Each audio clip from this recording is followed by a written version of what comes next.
Hello and welcome to the Lee Michaels Show. I am Lee Michaels, and with me today, of course, it is the Carol.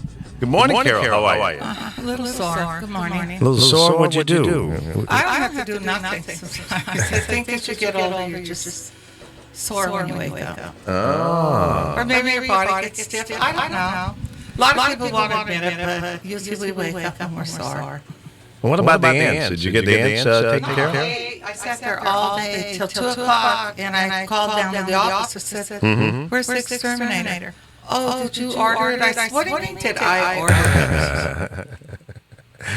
So now they're coming today, so I get to sit again today. Don't you hate that? I mean, when you make an appointment. Things to do. Yeah, and then they don't keep it. That's crazy. Yeah, and I locked my cats in the bathroom. But then if I had taken them to the bath, they would have been in a cage, so they can't complain. Yeah. Either way, it's not right when you make an appointment with these various services, whether it's the cable guy, the phone company, or whoever, the exterminator, and they don't show up on time. It's like hell, you don't have anything else to do but sit around and wait for them. What's the point of setting a time if you're not going to be on time? And then they don't call you and say, "Hey, look, we're running a little late. Is it okay?" No, the office didn't call me, and I couldn't understand that. So this is the office in your condo? Yeah, we have management we pay. And she acted like she forgot. I said, "How could you forget when you talked to me 3 times?" Oh, yeah. But I wasn't mad at her. I was just irritated because I had things I could do, like I didn't get to come here. Yeah, we and missed you I yesterday. I miss him so much when I'm not here. Stop it. Did you hear the show where we had the girls on from Between the Sheets? Dana and Courtney? No, I haven't listened to their show. Oh, they were on. I had them on as guests yesterday, and they talked about their show, and they sell the sex toys and all that. Wow. So you didn't need me anyway then? Well, no, I think it would have been good. In fact, I was going to have you interview them because from a female perspective, So I did the best that I could do as a guy. Oh, I didn't know they were coming. Yeah, it was kind of a last minute thing. Are they sex therapists? No, they just, I guess kind of, sort of, but not officially. They sell sex toys and they talk about, how women want to be pleased. They're not a sex therapist, I don't think. I told them I might come up with. They're naughty parties. Yeah. They do the house parties and stuff like that. Sell the toys. And what's their age? They're probably 40 to 50. Yeah. Well, why'd you ask that question?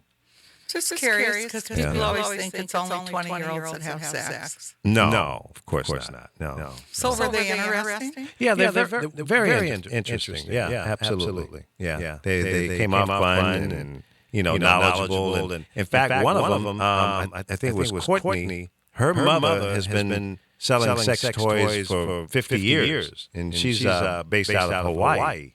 Oh, so, wow. Yeah, they're professionals, definitely.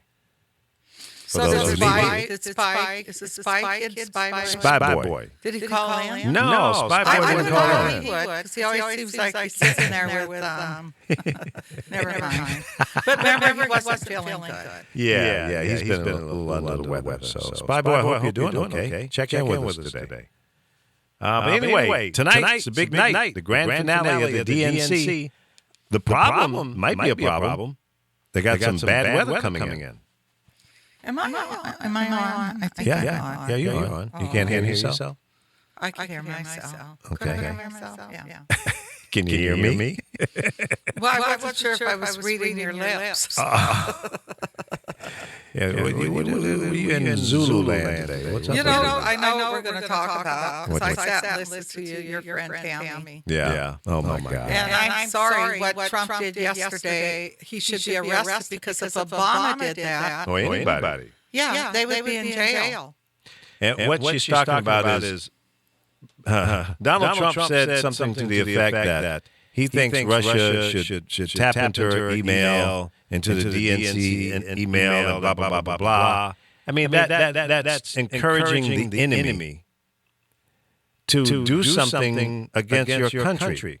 Listen, I am totally convinced now that Donald Trump does not want to be the president of the United States.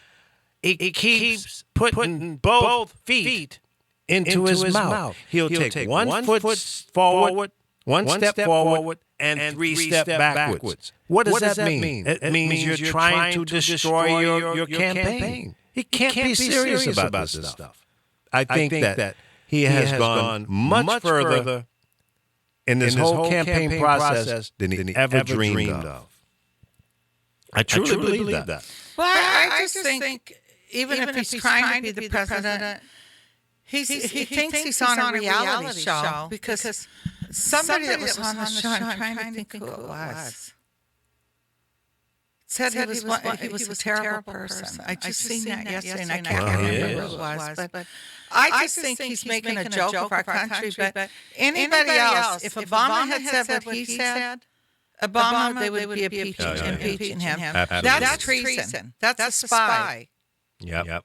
Oh, I think he's wearing a hairpiece. I know I'm changing the subject, but I think I see a hairpiece in there. You do? Yes. Yeah. You know, it's not so airy. Yeah.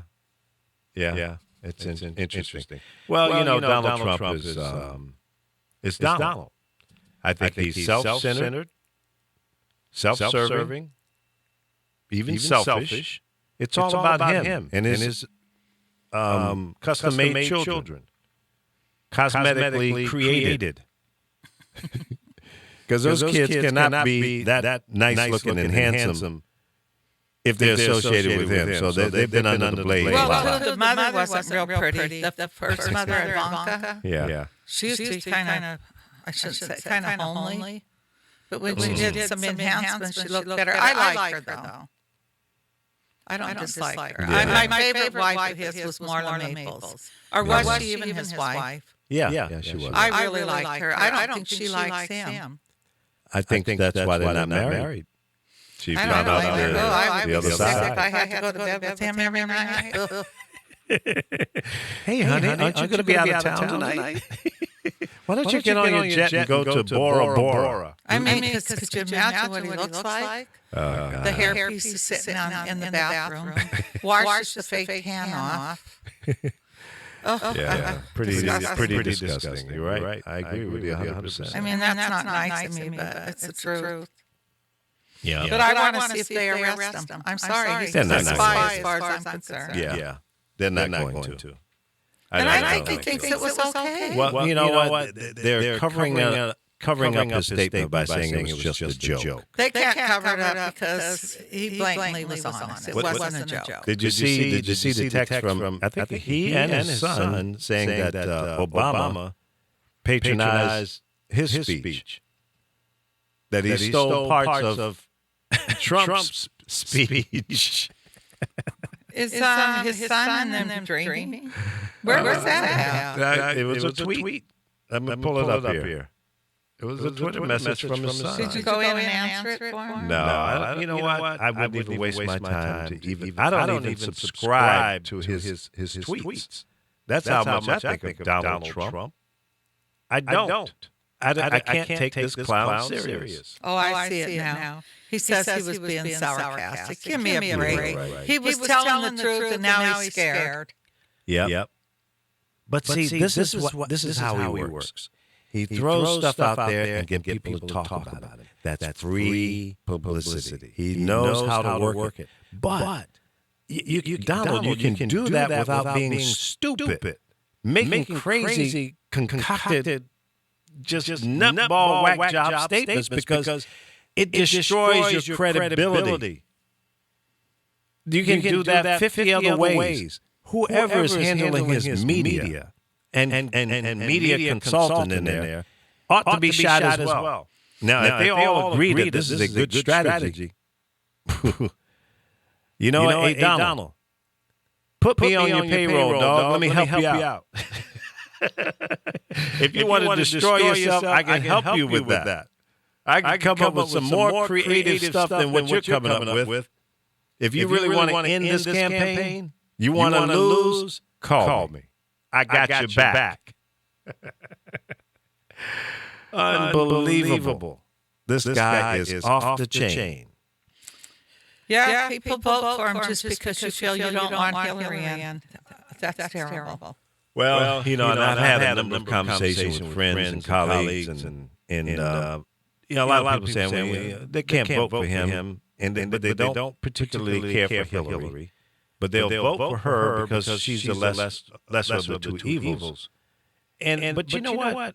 I got to tell you, all the negative things that people have said about Hillary tend to overshadow the good stuff that she's done.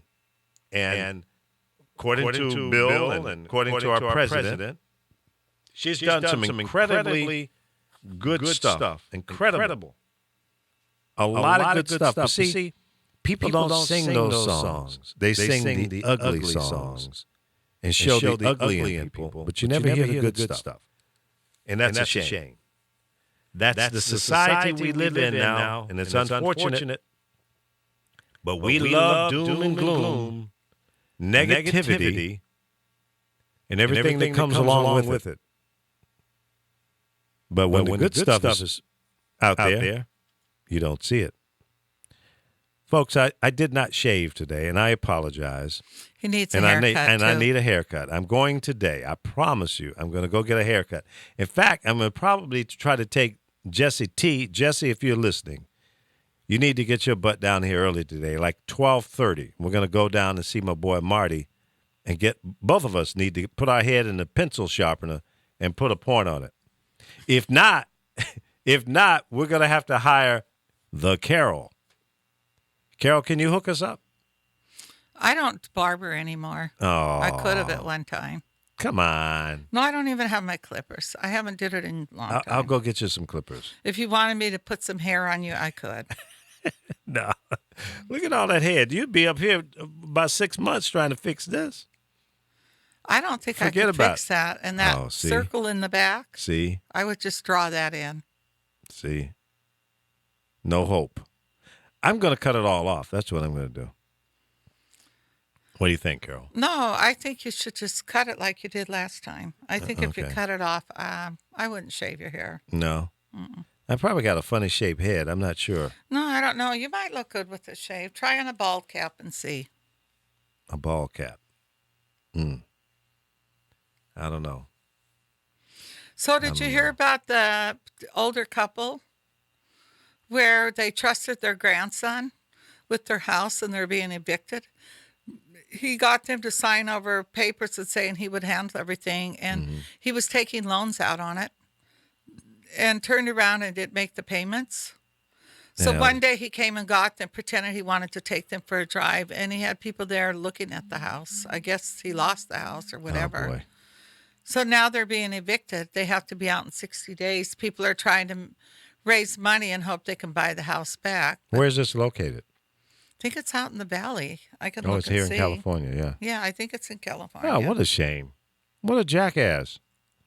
How can you do that to anyone, let alone a family member? What you said was his mother and father? Grandparents. Grandparents. Yeah, how could you do that? I mean, where are they supposed to go? That's horrible. I think he borrowed over $500,000 on their house. That's horrible. Go to jail. Go directly to jail. Do not pass go. Do not collect $200. That's what we need to do to people like that. That's horrible. And what do you think of this in Arizona? And I can understand being frightened. This woman attacked the police with scissors, and they killed her. And I don't know how I would have reacted. They shot her 5 times. I don't know if you had to shoot her 5 times, but sometimes maybe the bullets weren't in the right places and she was still able to come at them. I don't know. Well, how far away was she? Now, she was coming at the police? She was running at them. Scissors? They have it right. It shows them right up on that gun almost, running at them with scissors. Now, with all the protections, you see, Carol, you do this to me all the time. You get me in this mode, and I start thinking, okay, wait a minute. These guys got bulletproof vests on. They've got guns. They've got tasers. They've got pepper spray. I don't think I hear you in here. I hear me, but not you. No? You don't hear me? Can you hear me now? Well, I don't know if I'm hearing you from there. Maybe I'm stoned. I don't know. You might not want to admit that on the public airwaves. Did you have a doobie before you came in I today? didn't smoke. Maybe I have the wrong headphones. That's on. probably it. Yeah, try that. Let me see. I probably do. Okay, what about now? Now I can hear you. See, yeah, you grabbed the wrong headphones. Can you turn it down a little? Yeah, it's that one. Testing 1, 2, 3. Can you hear me now? I can hear you now. I kept looking at you like, What's am I wrong with hearing it? him from there? Or am I reading lips?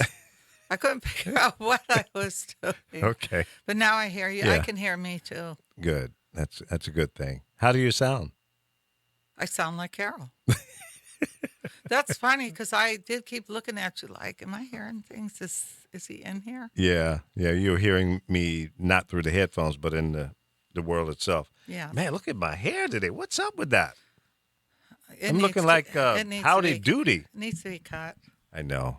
Bad. You should really get been some over a month. clippers and learn how to do it yourself. Just take a number, a 2, 3 to that. Number 2 or 3? What do you use now? I don't use anything. Well, you kind of have good hair. Do they use scissors on you? Well, it depends on who I go to. Marty uses both.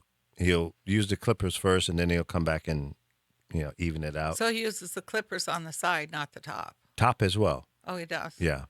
But you have pretty straight hair, so they probably can't go both ways on you. Yeah. I don't know. It just depends. It depends on the barber. I've gone to, some salons and they only use scissors. So I don't know. Yeah, I I guess think you it's- should always go to a barber. Yeah, I enjoy that better. Plus, Plus, barbers now, when you grow full beard, now they literally do a fade on beards. really? Yeah, because all the young guys, even Yeah, older that's guys, true. have beards now. Yeah. So it makes it look better rather than it being all bushy. Yeah. They literally fade into that beard. I can't do the beard thing anymore. I used to have a full mustache and goatee kind of thing. You didn't really, did you get a lot of hair on your face? Well, enough to have a full beard. Yeah. Uh-huh. Yeah. But you know what? Getting to that fullness drove me crazy because of the itching. As the hair gets longer and longer, like right now, it's kind of a pain. So I can't do that anymore. Yeah, I have to tweeze my mustache. I'm being funny. And shave my beard. I know people that have did that, and I've told them you should have never put yeah. a razor because now you're going to grow. It's going to hair. come back stronger or fuller. Yeah, I get like little blonde hair, Yeah. so I'm lucky. But I'll go get it threaded. I have them Get it thread what? my whole face, where they take a thread and they just roll it up your face, and Thread? yeah, it's called threading, and they roll it and it takes the hair off your face. Oh. That's not like waxing? I won't let nobody wax my face No. or my eyebrows. Do you wax anywhere else? No, I think he's getting a little personal now. TMI, huh? Too Yeah. much information. You have to ask the girls that were on yesterday that. Oh, I'm sure they would have answered that. Yeah. And they probably do. Because they're kind of open and free and, like that. They're not inhibited about their Oh God, sexual that life. would have to be so painful. I bet it would be. I bet it would. Let's see here. Hillary Clinton's rally slated for Friday is moving to Temple University because of the rain. And, there have been quite a few protesters out there at the DNC for various causes. And I was listening to Tammy. She was complaining that the media wasn't covering the protest out there. But you know what? I think that a lot of those protesters, there was allegedly people out there for Black Lives Matters, but they didn't seem to have the same message. And it looked like to me that protest was, an hijack of Black Lives Matters. Is that where they were telling all white reporters to go to the back? Yeah. Yeah, I don't think that was them either. I Because don't. they came out yesterday and literally told you what they're about. And you've seen Yeah. all white people, Latins, all races. And they said it isn't about color. Yeah. It's about treating everybody the same. You can't have different laws for different people. Well, that's true. And I think what gets in there is people like Tammy. Yeah, I think the Republican Party has hired some people to go out there and infiltrate I do some of too. these protests and to cause havoc. And I was seeing a report here earlier where I think it was only like 7 or 8 people arrested and maybe 40 that that were given tickets to. But it's not like it's major chaos. It's probably more people than they anticipated or thought, or maybe more than what the Republican Party had in terms of protests. But to me, that says, it speaks volume that most Democrats are more passionate about this race than the Republicans. And the people that are passionate on the Republican side are mean-spirited. They've got a negative agenda. Yeah, because I got that yesterday talking to somebody. I'm not going to name their name. But they shocked me. Yeah? Yeah, they shocked me how they were talking because when you have minorities in your family, and not everybody's pure white, I guess I should call it. But then I hate to even say that because none of my white friends or Caucasian friends, they're all for the same thing I am, Hillary. Mm-hmm. They're against all this stuff that's going on. But he actually got very hateful with me, very angry, like telling me who I should vote. And I said, well, I'm not telling you who to vote for. And you have to understand, I'm going to vote for who I want. Right. I'm a minority. And I don't agree with what Trump wants to do to people. So why would I want Trump in office? And then I had to hear all the Hillary stuff. I go, I can't go by what media writes down. I go, I studied that a little further. Mm-hmm. Well, see, that's a problem. Most people don't do their own due diligence. And found out when they all talk about Benghazi, a lot of that, they didn't want to leave at the time when they could have got out of there. Mm-hmm. And when they talk about the emails, they need to talk about Bush's emails and they don't wanna everybody do that. else's. And then they were bringing up lots of stuff like the abortion. I go, but that women fought for years for their rights. You know, why should you have to carry a child because you got raped? Yeah. Or something, or you're a little kid and you're 12 years old and you got pregnant. Why should you have to carry that child if you don't have to? And they went dingy on me. Well, I'll tell you, Carol, when it comes down to abortions and stuff like that, I don't think that should be in the political landscape at all. No, it shouldn't. That should be It's a personal, woman's individual choice. thing, period, end. Should be a woman's choice because Absolutely. we worked for years to have our rights. Women didn't used to have any rights. And That's right. if he gets in office, they want to take that from us. They don't want to give us our rights. Not that I have any eggs it's left. a typical male dominance. What's good for me is going to have to be good for you if you're a female. And that mindset has to, it's over with. You don't have that anymore. And then what gets me upset too is with this conversation, to get so angry and filled with hate, and then you want to talk about God and the Bible? Right. It's like, how can you talk about that to me when I don't care that you go to church every Sunday or 4 times a week? You show me hate.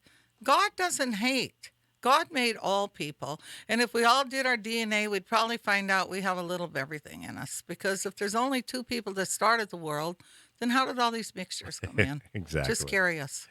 Some Good religions point. say, oh, black people were burned. Oh, God. It just cracks me up, to argue. You can't argue politics and you can't argue religion, but don't sit and tell me who I'm supposed to vote for. You vote for who you want. And but the joke was, this all started on Facebook. A woman came in and she said to me, I want to know, did you graduate high school? Did you graduate college? Then she went into, do you get a tax refund?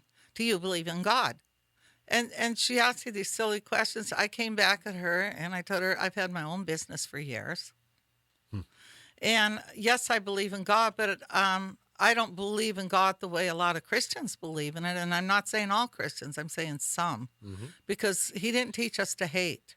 And he didn't teach us to judge, because that's his job, is to judge, as far as I'm concerned. What color someone is or who you are, if you're gay or what you are. And I'm trying to think what all her questions just cracked me. Oh, and I told her, she asked, did I get a tax refund? I said, I have a business. Why would I get a refund when I pay taxes? See, So I thought, you're trying to call me an idiot when you asked me, did I graduate college?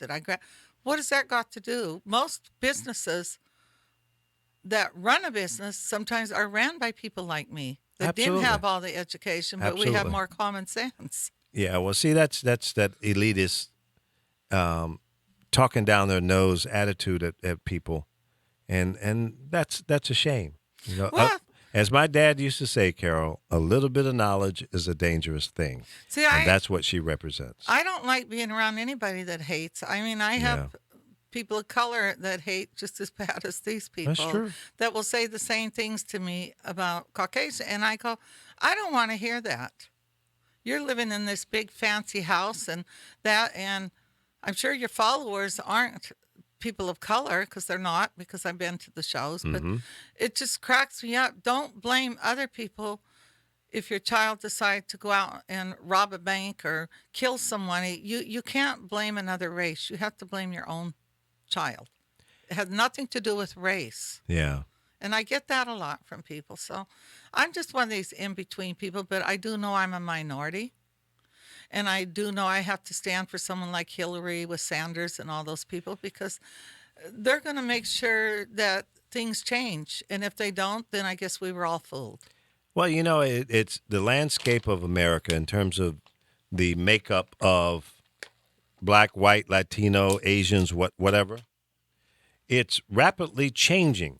And within the next 15 years, maybe less, who is the majority today will be a minority. The Asian population here in America is going to be the majority.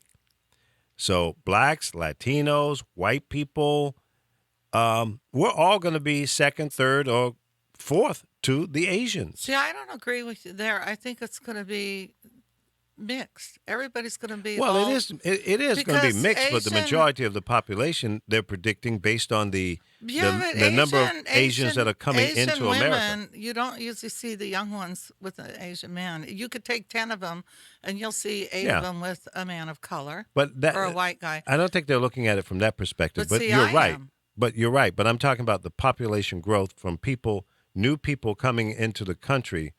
The big population boom is not the Latinos that they're trying to keep out with the wall, Donald. That's not your problem. And not that it's a problem, but the population growth, the boom, is coming from the Asian rim. That's where the majority of the people are coming from into America. And a lot of them are coming with money, meaning they're able to pay taxes, and they're bringing businesses to this country. Well, they're coming here too because it's the land of the free. Of course. People think if you live in China, everything's easy. No, it isn't. My kid that lives with me, he can't even use Facebook, and the media is controlled. Mm-hmm. So of course people want to live here. Well, tell your roommate to contact me. I'll show him how to get around the firewall in China. Well, so he can use Facebook. I know another kid that's out there. Yeah, and he does. He knows how to get around. Yeah. I got friends I talk to in China on Blab, and I haven't been on Blab in a while. Blab is kind of like Facebook Live and Periscope and Meerkat. The difference is you can have 4 people in your conversation in a video chat at one time. And then you have the little side bar where people can type in messages. Kind of cool. Donald Trump Jr. tweets that the President Barack Obama, plagiarized a line from his RNC speech.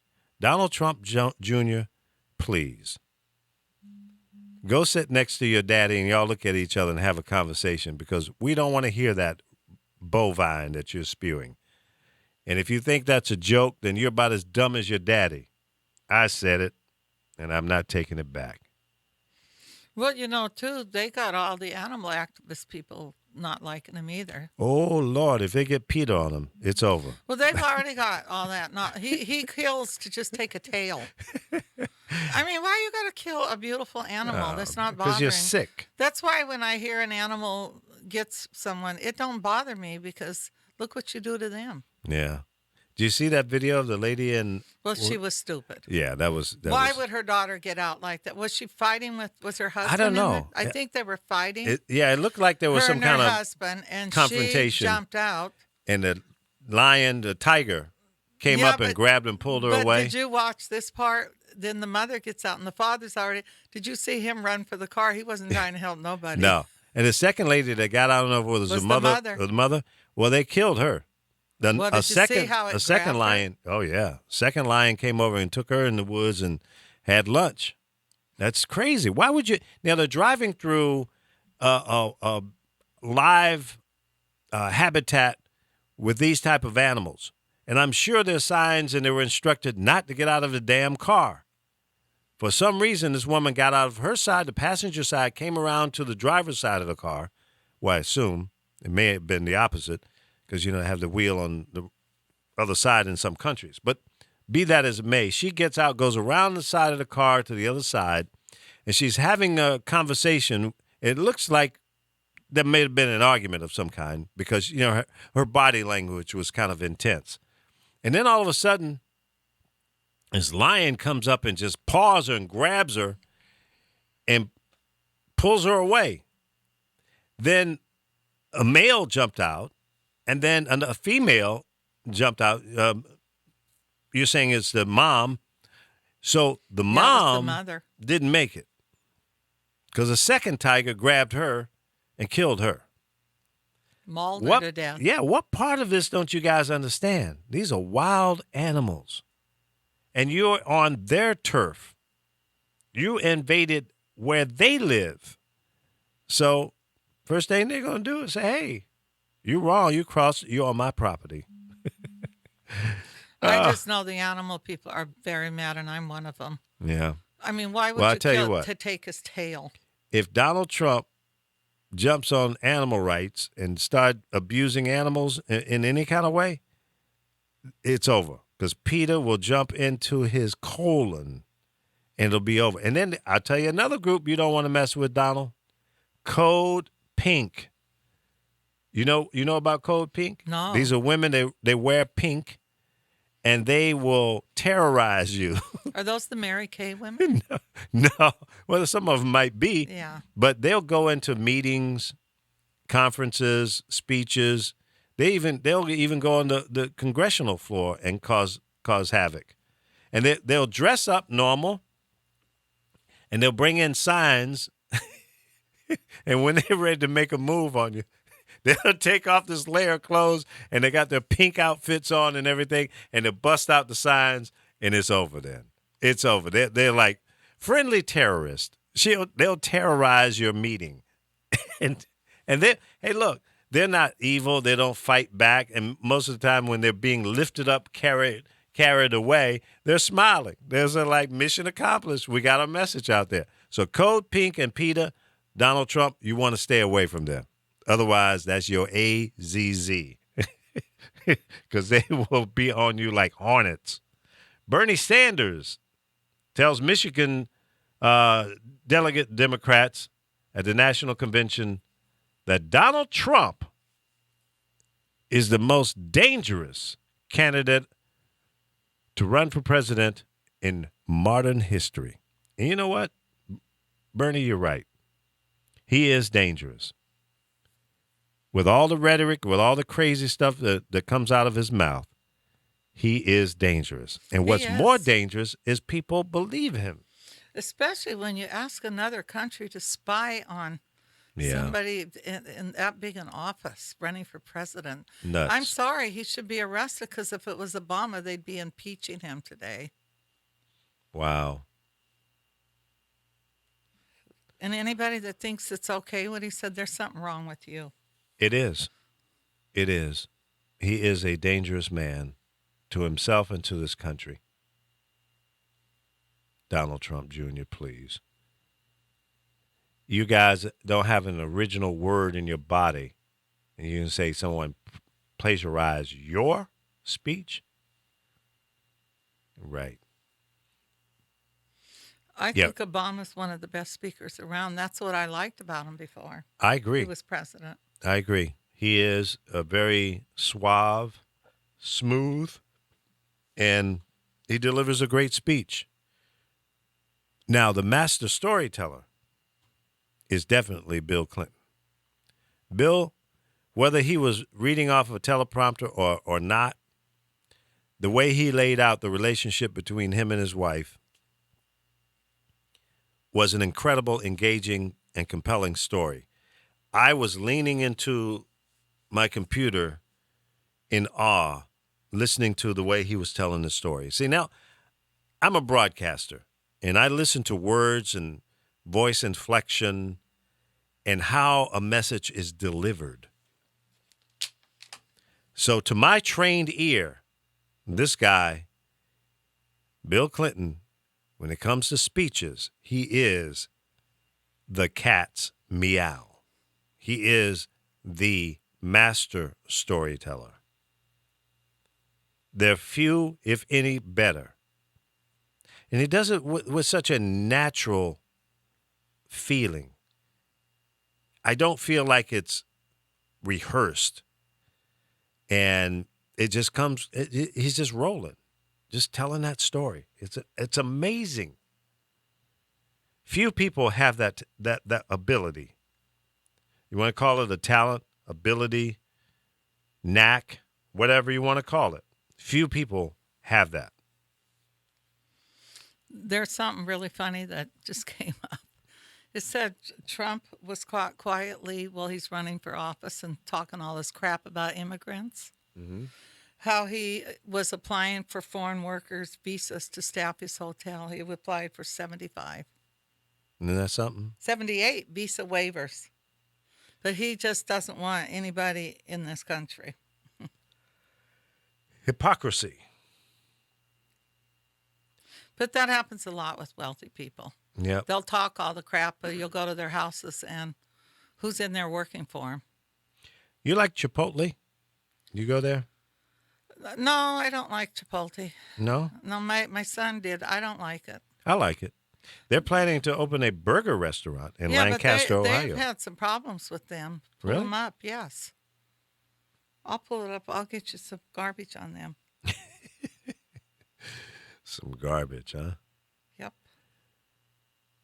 The GOP vice presidential candidate nominee, Mike Pence, is saying on a campaign stop in Grand Rapids, Michigan, he's up there in the Midwest campaigning already, that he and Donald have a bit of a difference in style. No kidding. Are you kidding me? Absolutely you do.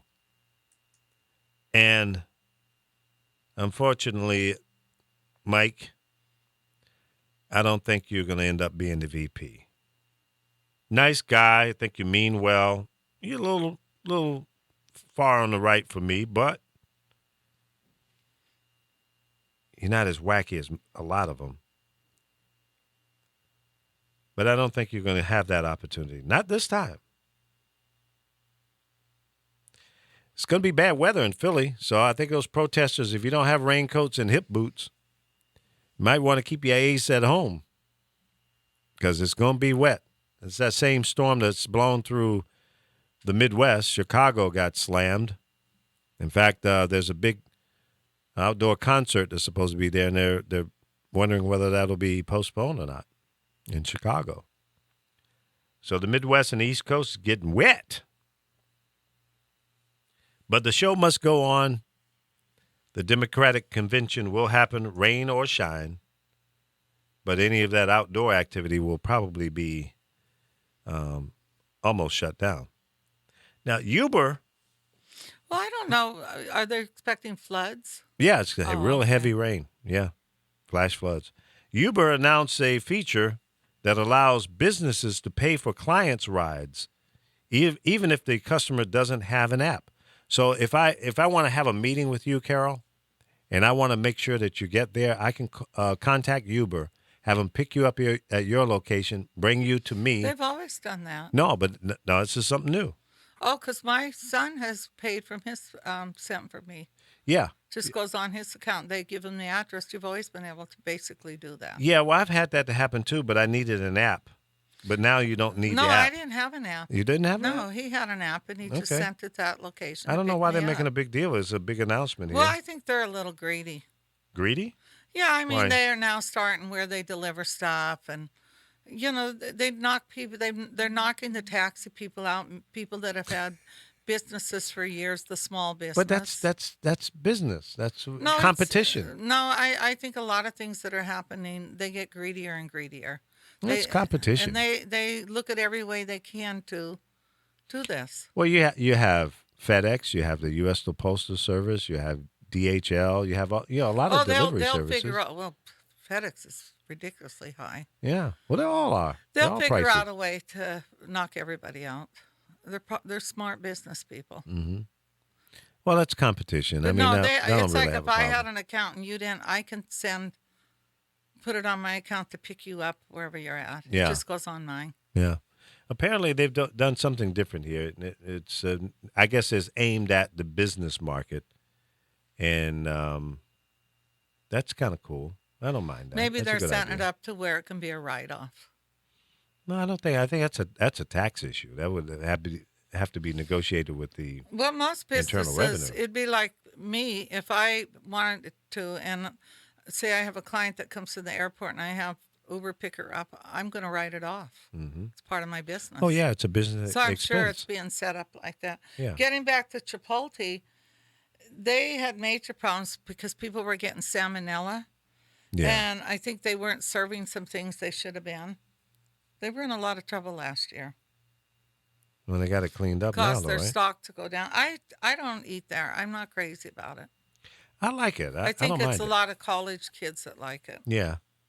My son Corey, he goes in and gets the burrito, and I call that thing like the atom bomb. It's huge. I mean, he gets the double meat and double this, and when that thing comes out, it's got to weigh 3 pounds.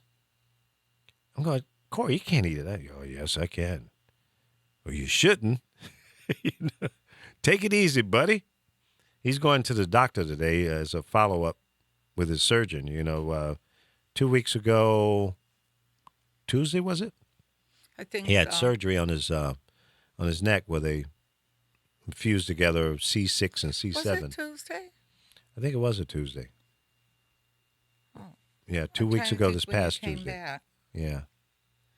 So he's going to do the follow-up. He had a MRI on Monday, and he's meeting with the doctor to go over that. So hopefully everything is good with that. But he did have some complications. He couldn't keep food down, and his pain medication wasn't working. They kept changing that, and so hopefully he's back on track in a smooth recovery moving forward. And he works for American Airlines, so he's eager to get back to work. What does he do with them? He's a customer service manager. There are two managers in the customer service level. There's one below the wing and one that handles everything above the wing. So above the wing would be passengers and whatever goes on inside the cabin. And then below the wing is the baggage and the fueling and all of the whatever's going on below the wing. He's in charge of below the wing for American Airlines in Las Vegas. So if you lose your bags, it's his fault. If your bags get torn apart, it's his fault. And they don't check your bags again now when you leave the airport, huh? do you Remember mean? for a minute you had to Show your a ID. ticket? Yeah, your ticket. They don't do that any longer. I haven't no. seen that in a long time. Yeah. People walk out with the wrong bags. That happens. Or you walk out and then you pretend that you never got your bag. I guess people do that too. Everybody's got a trick. Well, I listened to some people once and I did that and I paid for it twice. Really? Yep. So I learned a lesson. It doesn't pay. No. Yeah. Well, one of my trips, when I went to St. Louis to receive the award there, American Airlines, I had a bag with the wheels on the bottom of it. The wheels were MIA by the time I got to St. Louis. It was a nonstop flight. It's not like I went to Houston and then to St. Louis. It was nonstop to St. Louis. And when I got my bag, it had no wheels on it. And my underwear were hanging out and sock hanging out of the other side. It's tough too when they can't find your bag. Yeah. And you're going to a hotel and they think this is supposed to last you. They give you a toothbrush. Yeah. And I think and a little toothpaste. toothpaste. Yeah. And they give you a pair of socks, I think. No, I've never gotten a sock. How are you supposed to Yeah. It's crazy. and they will steal out of your bags. And they'll charge you $35 to $50 for checking a bag. And then your bag gets torn apart. And, well, all right, well, sorry, but we'll take care of that. We'll repair that for you. Repair it? How are you going to put new wheels on this bag? I don't know how they're going to do that. I haven't been flown back since Michael passed away, and I think everything's changed. Yeah? Yeah, I heard you pay for where you sit now. They do have that on certain airlines. Yeah, for foot space. That's terrible. Yep, that's true. You pay if you sit in a exit seat because you get way more room. Mm-hmm. That's true. not right. No. Any way to make money. Yeah, it's not cool. Not cool at all. Let's see. Yeah, I'm going back to the headlines here to see what kind of breaking news we've had since we've been on. I'm looking for another ridiculous comment from Donald Trump because, every 15 minutes he's coming up with something. Do you follow him on Twitter? No, I should, but they'd probably kick me out of Twitter. You wouldn't say something back to him, would you? Oh, sure I would.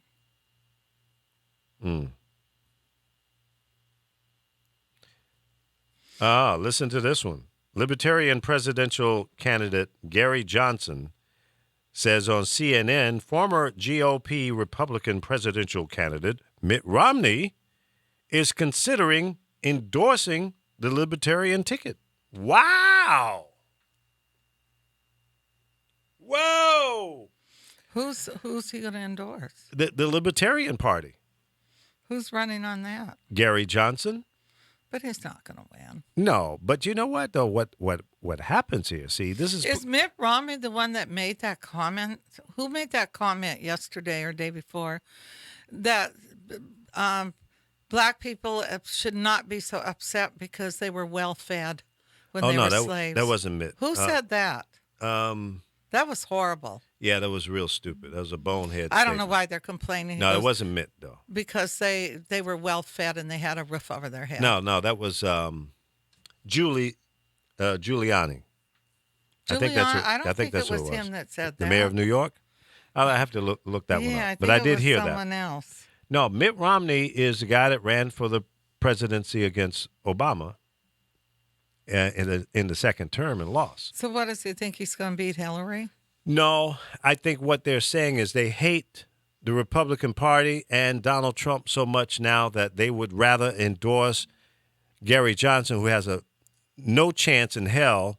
But what would happen is if they get enough Republicans to vote for this third party, Gary Johnson, it'll pull votes away from Trump, which he will help him lose that way. So if Gary Johnson gets 10 to 15% of the vote, the majority of those voters will probably come from the Republicans. And that means that Trump won't get that edge. If it's a close race between the Democrats and the Republicans, that will ensure that Hillary will win. Now, the danger in this particular election, I think some of the Bernie supporters might go and do a protest vote as well, endorsing Gary Johnson. Now, Gary's laying in the cut. He's benefiting from the bickering between the two major parties, but not enough people are going to vote for the Libertarian Party for him to even be a serious threat or would certainly not win. It was Bill O'Reilly. Bill O'Reilly. He made that comment because he should be fired. Michelle Obama said that the White House was built by slaves, which is true. True. And he said they shouldn't complain because they were well-fed and had decent lodging. Isn't that something? What an a-hole. Isn't that something? Now, this guy makes over $10 million a year to do that show and has the gall to make a statement like that. You should be fired. Suspended at least. Without pay, damn it. You're lucky I'm not your boss. Ooh, damn. He wouldn't have to come to my office. I would go to his. I'd be all over that clown. Which one is he on? Is he on CNN? Fox. Oh. Bill O'Reilly. Trying to see if their ratings went down. Well, it might not. Well, it could go down overnight.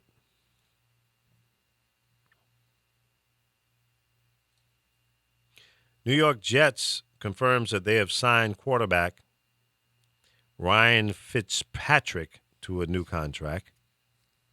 Good for you, Ryan. I'm not a Jets fan, so I don't care. But there may be one Jet fan out there, so that's for you.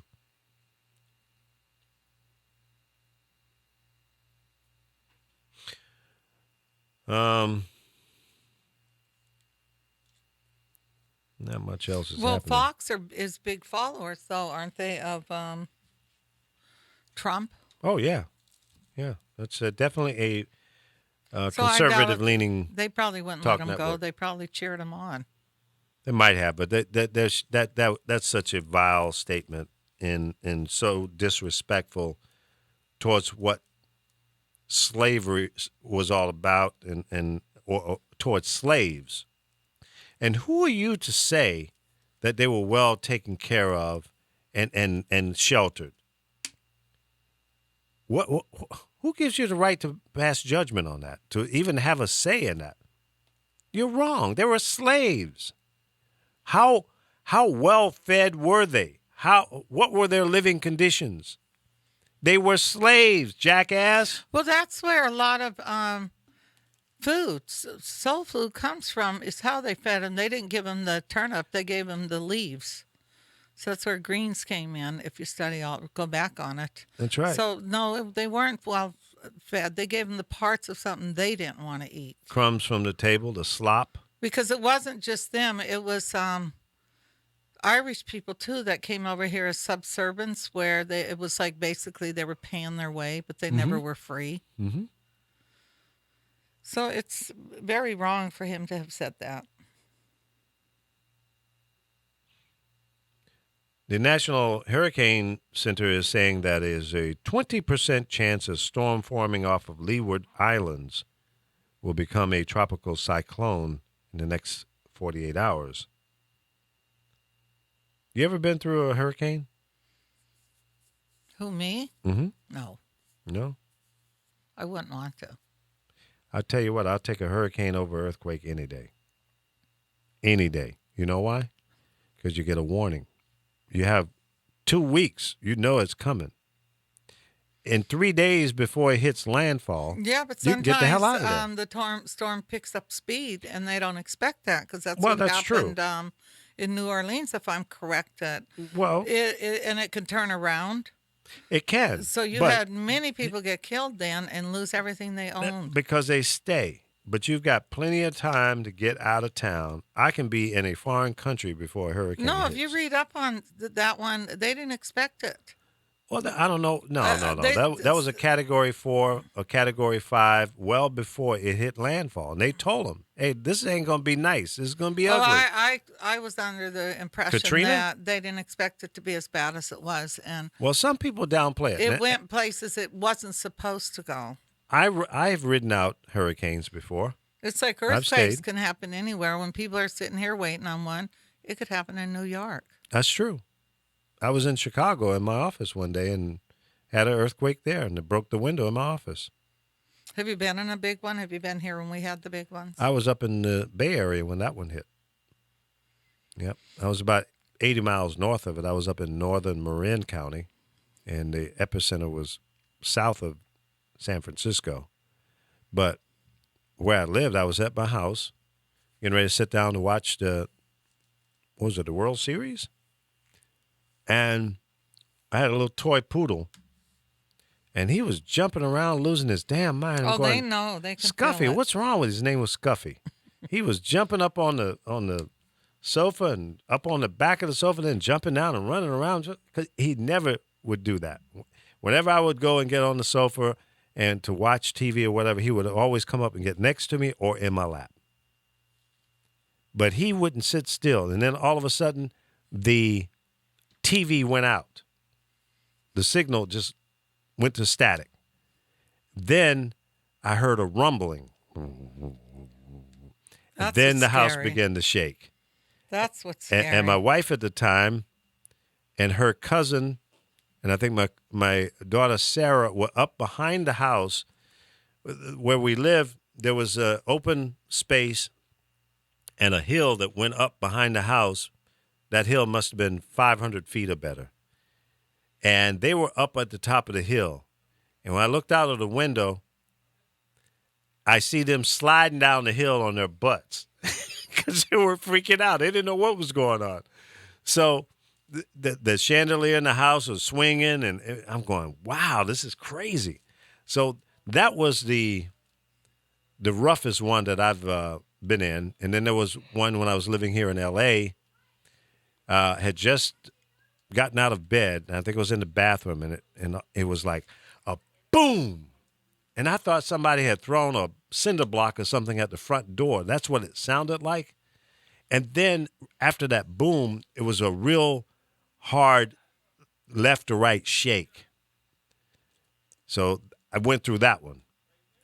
But those are the two biggest ones that I've experienced. I've been in, let's see, the one in Yellowstone in Montana. Mm.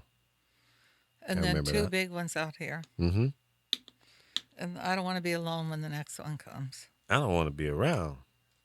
I don't go to bed, worrying about it. I don't either. Yeah. I don't even think about it anymore. After you're here for a while, you just forget about it. The first time I moved to California, I was on my mind all the time. The owner of ClintonKane.com offered to sell the domain for $90,000. I'm surprised they were even able to get that. I had one called Dump Trump a few years back when he was talking about maybe running. And I had another one, TrumpYou'reFired.com. So I have not been a Trump fan forever. I don't even watch his idiotic show, The Apprentice. I'm not feeling you. I'm not a fan. I don't believe in your hype. I'm smarter than the average bear. All right, so we'll see what happens next. Coming out of the pie hole of Donald Trump. I know it's going to be something ridiculous. That's the space he lives in. I'm telling you, y'all don't understand. I'm telling you, listen to me. Donald Trump does not want to be the president of the United States. I'm not 100% certain what he really wants out of this, other than building up his brand, but it's definitely not to become the president. You can't possibly really want to be the president, and you keep coming up with these asinine statements. You think this is true? It's not saying on news that Bernie Sanders left the Democratic Party and is going independent. Wouldn't it be all over? Well, he was independent before he ran as a Democrat, so that doesn't surprise me, and I don't blame him. You know why? Because the Democratic Party did not support him the way they should have. But I understand why, and I'm telling you why. The deal was cut way before he even announced that he was going to run.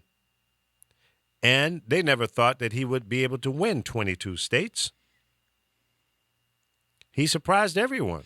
Well, do you think that's true? Wouldn't it be on the main news? Well, it may be. I don't know. But I did hear that earlier today. I think Tammy may have mentioned it on her show. But it doesn't surprise me. And you know what? I don't blame him for going back being an independent. But he was always a strong supporter for the Democratic, agenda. So whether he is an independent or officially a Democrat really is neither here or there for me. It doesn't mean anything. It's just a label, another label that we deal with. So does that mean he's running again? No. So he's not going to support her? Oh, no, he's already made that. He's already come out. I didn't quite understand it. Oh, yeah. No, it's just his party affiliation. Because I looked at his face at the thing last. He didn't look real happy. I don't blame him. Well, He he has lost. reason. Could be in a poor sport. No, but how he lost is the problem. Oh, he wouldn't have beat her. The DNC did not play fair ball. They didn't. It was a partisan thing towards Hillary, and Hillary had cut her deal with the superdelegates before she announced. And that's the way politics is played, folks. She didn't do anything illegal. And I'm sure the superdelegates saw that, well, okay, Hillary's going to run, so we got to support that. Now, when Bernie stepped up and went, oh, shit, what are we going to do now? Well, they had already committed to Hillary. Now, if he had won 30 states, 40 states, I think you would have seen a difference at the convention. I think he would have obviously been the presumptive nominee at that point. And those superdelegates would have had to align up with him. They would have to change their minds at that point. You have to. You can't go against the popular vote at that point, because then they would look like Boo Boo the Fool. So as it turns out, he won 22 states. He brought a lot of new voters, young people to the table, which was a good thing. The 18 to 34, whoever carries that demographic will become the next president of the United States. That is the future, folks. Well, why didn't that happen for him then? He did. He had that young vote. He's not the next president. No. Because he didn't have the national. He didn't have all of that vote. I know plenty of young people that were not voting. Of course, he for didn't. him. He didn't get them all, but he had more than Hillary. Of young in people, that demographic. A lot of young people don't vote.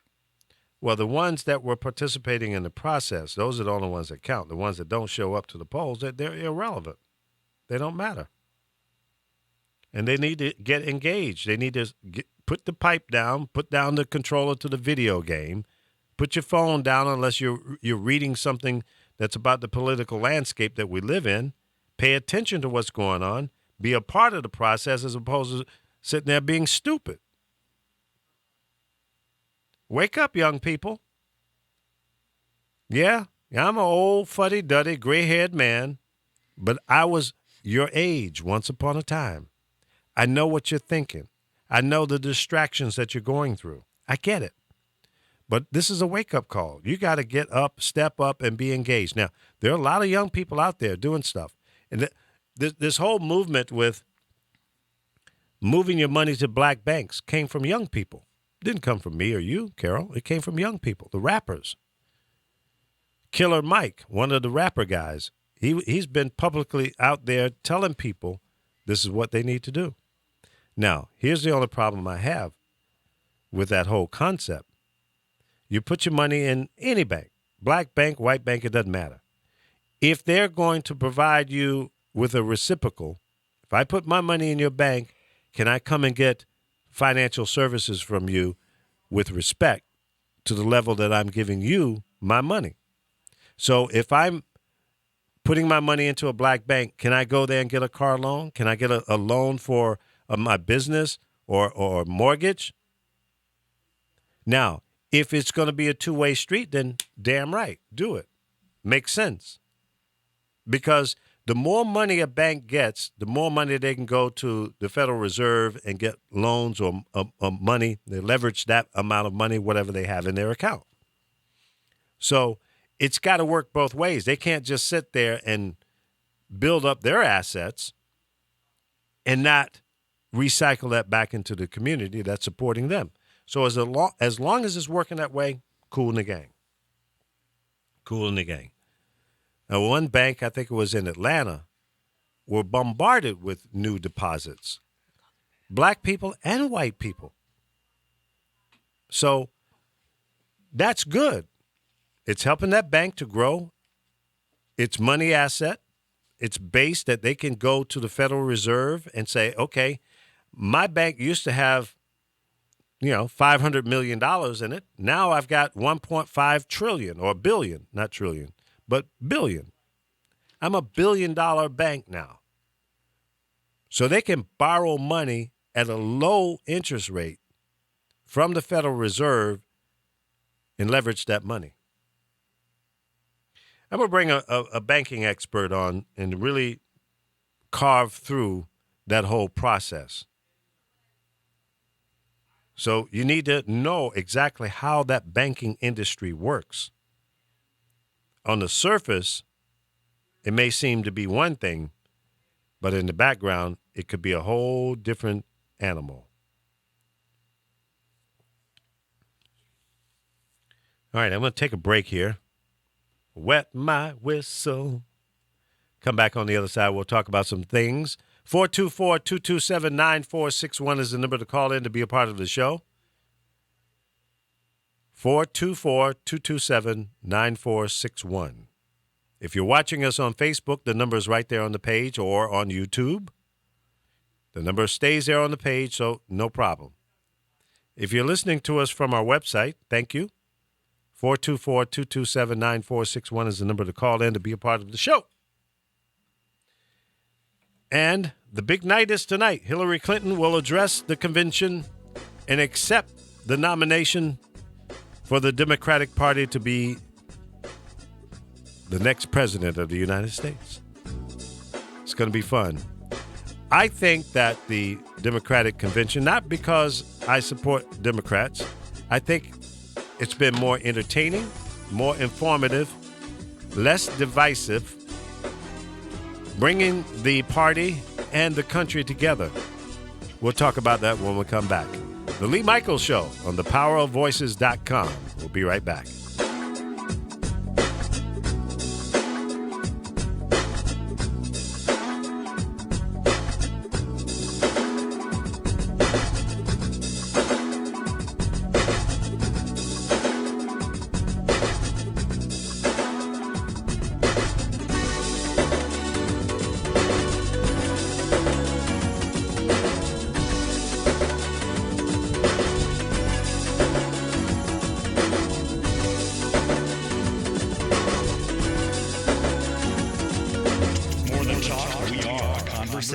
thepowerofvoices.com. Hi everybody, I'm Simone, and this is Sierra, and we're the hosts of That Girl World here on thepowerofvoices.com. Make sure you tune in on Tuesdays, Thursdays, and Saturdays at 4 p.m. Yeah, and we literally talk about everything. Typically, women things, but we get personal. We get and we so personal, super real. So if you guys like real, here's the place to be. At a Fat Girls World at thepowerofvoices.com. Man, last night we put on an epic light show. So epic. The crowd loved us. Wait, there were only 4 people out there. Yeah, but did you see their 4 faces? Their eyes lit up brighter than ours, and we're fireflies.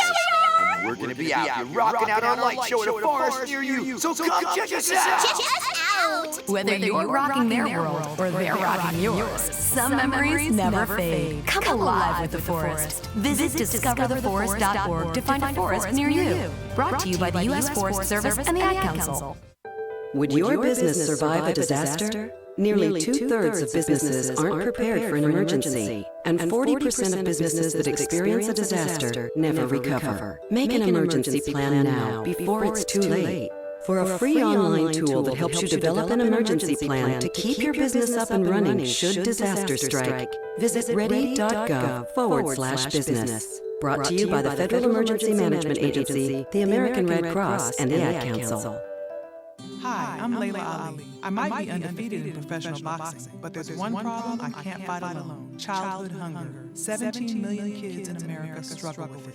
That's why the Feeding America nationwide network of food banks gathers surplus food and gets it to hungry kids. Join me in supporting Feeding America and your local food bank at feedingamerica.org. To help solve hunger in your community and to find your local food bank, visit feedingamerica.org. Brought to you by Feeding America and the Ad Council. Mama said eat all your vegetables. Daddy said listen to thepowerofvoices.com.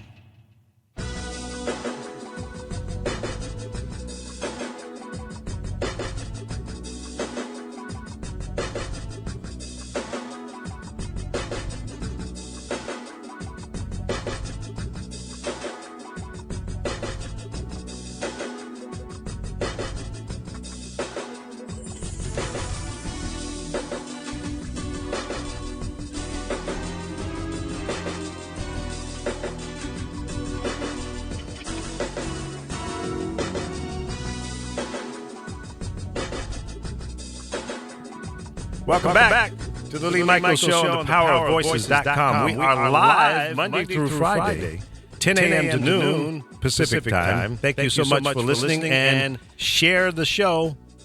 Share the link with all of your Facebook, Twitter, Instagram, LinkedIn, Pinterest, Stumble Upon, all the social media platforms. Put us out there. Let the world know that we've got something going on here that's a part of you. This is your voice. We have our mics and telephones open for you. 424-227-9461. 424-227-9461. Big night tonight in Philadelphia in spite of the rain. They're talking about flash flooding and all of that stuff. But the Democratic convention will hear from the nominee, Hillary Rodham Clinton, tonight. And I got to tell you, I'm impressed with the convention thus far. It's been very, very good. And when you do an A-B comparison to the Republican convention, I got to tell you, the Democrats know how to put it on. It's more star-studded, more heavy hitters. And it looked like to me the Republicans were gasping for major celebrity, major political party people to be on that stage. And they had to fill with a bunch of mediocre speakers. What do you think, Carol? Am I reading that right or wrong? No, I think you're right. Yeah, I mean, you would think. But because so many of the mainstream Republicans are not supporting Trump, from Romney to the Bushes and many, many others, senators and House of Representatives, governors. Well, because they know he'll destroy this country. What? I think you're right. You know, last night, I don't know if, were you awake about 2 a.m? No, Carol, I was not. Well, I woke up somewhere around there and I looked on Facebook. Because remember I was saying? You are sick. They were loud. You get up because I've seen you in there in the middle of the night. So don't even I go rolled there. over on my phone and but I'm not. At 2 o'clock in the morning, I'm knocked the hell out. Up. Now, 4:30 or 5, you might see if me. anybody knows this, but last night when I woke up, I turned on Facebook. They were all talking about a thing they seen going across the sky last night, a streak. Now, we're supposed to have meteor showers finishing. No, that was Obama's fault. He did that. No, I'm not being funny. This was real. I believe it. People had pictures of it. Yeah? Was it And pretty was like or was this it long, scary? Well, to me, it was kind of scary because I don't think meteors, if it was that break off, usually come that close. Mm. They called it a junket or something, they thought it was. A junket? Who's to say Russia ain't spying on us? I hope it's some people from another world come in here to straighten I think they're already here. Really? Yeah. Have you ever seen one? No, I'd be in a nut house if I said I did. No, I mean, why would there just be life on this planet? Edge. Why would there only be life on this planet? I agree with you. You know what they called it? They called it a space junket, re-entering the atmosphere and burning up. But you should have seen all the people on Facebook. I'm like, oh, man, what's going on? That's probably why I'm tired today, because I couldn't sleep for a minute. I thought, are we being invaded? Am I going to wake up and something's going to suck me up into a spaceship? I'm glad you didn't call me. Because if you had woke me up at 2 o'clock talking about the space junket, you would be in the nut house, because I would call them and say, okay, here's her address. People have pictures of it. I believe it. It's in the news today. Yeah. It said, was it a meteor or a space junket? I forgot I was going to tell you about this. It says, mysterious light illuminates Southern California sky. All kinds of people were posting pictures. And I thought, in my mind, you know, it travels. I have a very vivid imagination. Mm-hmm. I pictured, you know how you see these movies and the spaceship's above and you see a light coming down and it sucks people up? Yeah. So in my mind, oh, man, it's going to suck us up. I got a friend that called me one time and said they had been asleep and they woke up and they feel like they had been touched by some extraterrestrials. I said, why do you say that? And she says, well, there's a couple of marks on my forehead. And she thinks that they hooked up to her forehead and was sucking something, her thoughts or knowledge or something out of her. I said, really? So, but what other indications do you have? She said, well, I could see them, but I couldn't really communicate with them, and I know I was asleep. I said, no, that's called a dream. You're tripping. And maybe the mosquitoes bit you on the forehead. Well, I don't know. Look at a couple of weeks ago, I don't know if you've seen this, but there was a car wreck. And somebody took a picture, and it did look like a man coming up like from the car. I think I did see that. Yeah, and that was real. Now, I don't know if you believe in stuff like that, but I've had things happen like when my father passed away. Mm-hmm.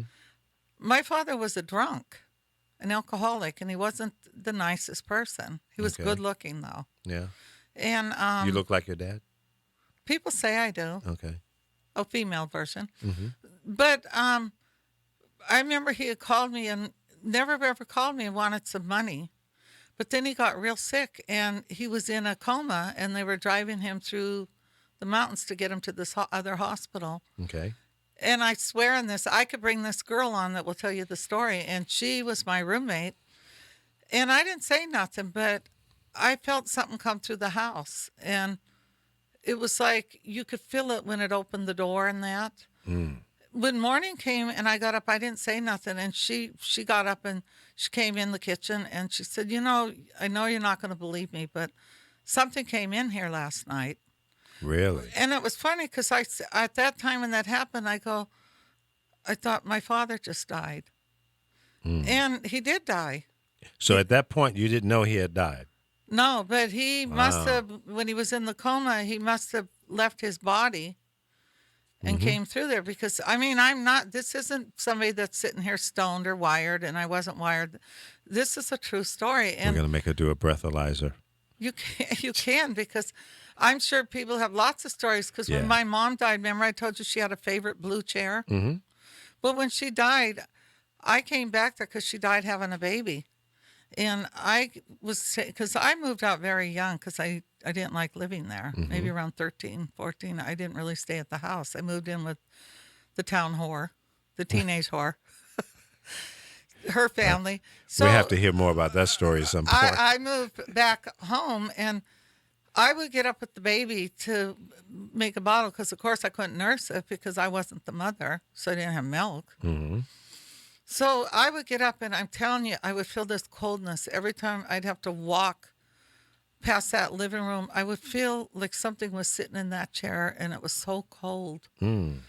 And I thought only I meant, but some other people felt the same thing. As well. I got where I said to my stepdad, I can't stay here. I would bring the bottles to the bed, and I'd wrap them up so they'd be warm so I wouldn't have to get up and walk through there. Because I've told you, I'm scared of the dark. People think it's a joke, but it isn't. I don't like the dark. So you sleep with light on? I sleep with my door locked, my bedroom door. But do you have a light on in the room? Sometimes, yes, or the TV. So I moved out and took the baby because I couldn't do it anymore. Because remember I said yesterday, did you ever have a favorite chair, your mom or dad, that you couldn't sit in? Because I have a favorite spot. Okay. And you're not going to sit on my spot if you come over to visit. I'm going to ask you to move. Well, if someone sits in your spot, why don't you just sit on top of them? No, I just tell them, can you move over there? I'm very nice about it because it's a spot I sit in. But what I'm trying to say is she always sat in this chair. We didn't sit in her chair. We never sat in her chair. Right. And I always vividly remember it was a blue chair because I used to be scared of the dead for some reason. I used to be as well. Scared of the dead. But I'm not anymore. Well, I've gotten over that. I don't think I am. But with her, I couldn't even have a picture of her. Really? It just scared me. I mean, I could tell you different stories why I believe that when you die, I believe there is another dimension and you do leave. Yeah, I believe that. Just through experiences I've had, even with my stepdad. Well, I'll tell you this. I believe that you do make a transition from here to wherever you're going to go to. And I've been negotiating with the authorities about this. And I want to be stuck in between. I don't want to go from here to heaven, and at least not right away. Because I got a few people I want to torment. Yeah, but I'm not being funny about it. I'm very serious. I've walked on the beach. I can't be serious about it. And talked to people that really believe in another dimension. Yeah. That you leave your body and you're just there. Right. But it's not you're being punished or something. They know how to leave their body. I mean, no, I get it. I've said at seances because I'm on the reservation. We have seances. Really? I don't know if you've ever sat through one, but I have not. I I've did seen the some Ouija board. weird ass. Well, even the Ouija board, if you believe in it, you can see that thing will move. Yeah, I've seen it. The mind over matter is something else, and I'm just saying when I went to a seance, I heard a voice come out of this person. Really? And it wasn't that person talking. And I mean, because if you believe, there are things that you can dwell deeper in, because I really don't believe when you die, I don't really believe, I think that body's dead, but your spirit is here because first of all, if you see a tree or a plant, you take the plant and you reroot it, and another plant grows from that. So when we have a child, that child grows from our body. So I really believe sometimes when you think you've seen something before, you have, because you're still part of that same body that goes back maybe in centuries, if you think about it. Yeah. And I got to take this call because it's probably about my ants. Oh, yeah, you got to talk about the ants. We want a full But report that on is that. a great thing. But, I'll tell you, folks, she brought up an interesting point that she still has somewhat, I guess, some fears about the dead. And I think most people at least, have that uncertainty about it. And I did too until I saw my mom pass. And I was there when she took her last breath. And I was there the whole 4 or 5 days that she was in hospice care. And we were by her side every minute. And we'd been there for 4 or 5 days and sleeping right there in the same room with her and everything. And I said, you know what, I want to go home and take a shower real quick. And then she was, resting peacefully, breathing normally and everything. And I went home. I took a shower, changed my clothes and everything, came back. Just as I walked in the door, she was in the final moments taking her last breath. And until that time, I had a little eerie feeling about dying and death and all of that. But when I saw it, when I saw my mom take her last breath, it wasn't scary. It was actually kind of peaceful. And it brought peace to me and a different level of understanding in how to deal with the loss of someone that you really love. And in 4 days, my mom's birthday comes up, August 1st. I'm August 6th. Really? My daughter's August 5th. Isn't that funny? Crazy. She would have been 100 years old on this August 1st. So you've had experiences too. Yeah. Most people have, and they try to hide from it because they're scared. But I was always taught, if you did feel there's something in your house and you're scared of it, you can say in the name of Jesus Christ, go away. And that I was taught that. But people that come in my place now tell me that have slept upstairs, and I haven't seen this in a while, but when I was first there, even my one grandson told me he hated being up there. He goes, there's something up there. But I haven't heard that in a long time from anybody that stays there. Yeah, from somebody else that lived there. Wouldn't necessarily be connected to you even. Yeah, because whether people want to believe it or not, it makes sense what I was telling you, how a woman carries a baby, a person takes a plant, and you want to make another plant, you cut off a piece, you put it in water, and you restart it. So, of course, there's times, and I know we've all felt this, where you feel you've been somewhere before. Yeah. And you probably was there because you're still alive when you're dead. It's that body that's gone, not your spirit. Do you think you lived before and that you may be on a second or third life?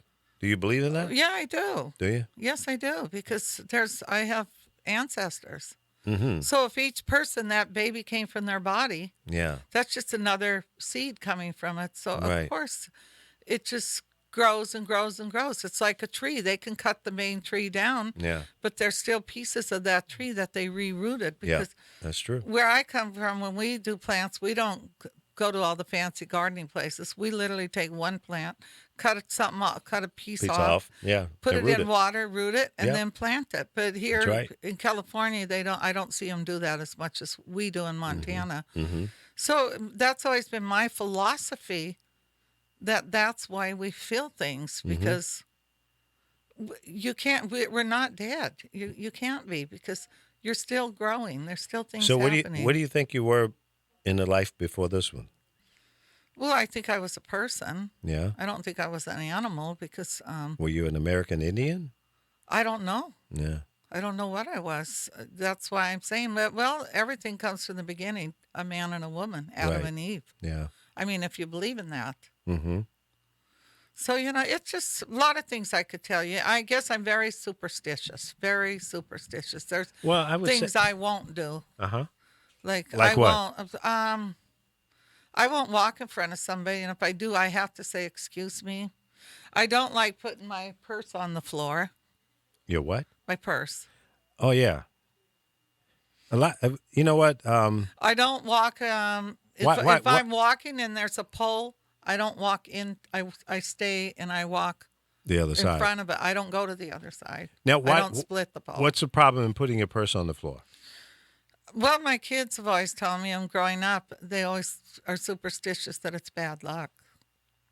I remember one time, I don't know where I was, but I was out with my wife at the time. I don't remember which one it was.